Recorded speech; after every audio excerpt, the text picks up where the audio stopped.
Welcome to the BioTek training video series. My name is Kinsey Arnst and I'm a field application scientist. This video covers label-free cell counting using high contrast Brightfield. A common label-free method for cell counting is standard Brightfield imaging. However, it does not always yield sufficient contrast for automated image analysis. Significant improvements to cell counting have been seen when using the custom aperture in the high contrast Brightfield accessory kit. It creates additional contrast and specimen depth of field. This, along with image defocusing, causes refraction by each cell body to generate a sharp, bright spot. This simple modification produces high contrast images of cells that can easily be counted in the Gen 5 software.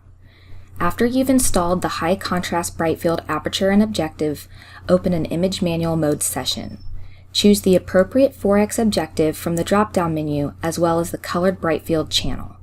You will first capture an in-focus image using the autofocus and auto expose buttons and manually adjust as needed. Once your image is in focus, click the camera button at the bottom of the toolbar. To capture the defocused image, use either the joystick or the manual adjustment buttons to move down in the Z position until the cells have bright white centers. Capture your second image, then click the Process and Analyze button. Next, we are going to apply image processing. We will preserve our in-focus image and apply background flattening only to our defocused image. The focused and defocused image are shown in the left toolbar. You can toggle on and off the images to see them individually or as an overlay. To apply background flattening, select Image Pre-Processing. Since we are only making changes to the defocused image, uncheck Apply Image Pre-Processing in the first tab. In the next tab, we want to change the background from light to dark in the drop-down menu. Uncheck Use Same Options as Channel 1 and also uncheck Auto. The rolling ball should be about the size of cells, so 20 microns is usually a good starting point. You can also change the priority to find results when the rolling ball is below 60 microns. When you're ready, press OK. This step should further increase the contrast between the cells and the background.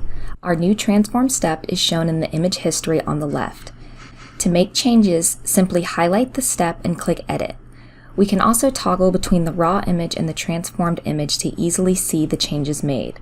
Now, we are ready to move to the analysis step shown in the toolbar at the top. In the analysis window, we need to add a cellular analysis step in the left toolbar. This will bring up a new Analyze Tool window. Since we are performing the analysis on the defocused image, change the detection channel to the second channel. Click Options to show your parameters for your Cellular Analysis tab. In the Primary Mask Count tab, change the background from light to dark. Next, adjust the threshold. You can do this by manually typing a value in the box. Click Apply or OK each time to see your changes. You may want to utilize the Line Profile tool to help determine an appropriate threshold. For this scenario, I have selected only the Transform Brightfield channel. Gen 5 evaluates the background along the selected line, then provides a recommended threshold, which is 25% of the peak value. Alternatively, you can check Auto for threshold. You will also want to edit the minimum and maximum object size. This will improve the cell count accuracy by only including objects within a certain size range. In the Calculated Metrics tab, we can select what we want Gen 5 to calculate. This can be seen under our image level results and object details. For example, I can see the total number of cells in my image. I can also view the data for the individual cells by clicking on them. Once we are finished with the analysis, click the Add Step button. We are now ready to create an experiment from the Image Manual Mode session. Simply click the Create Experiment from Image Set button. To automate the experiment successfully, we need to check the focus options. Double-click Procedure under the Protocol tab and click the Imaging Description. All the settings that we used in our Image Manual Mode session are saved here. Select Focus Options under the first channel and select your preferred autofocus method.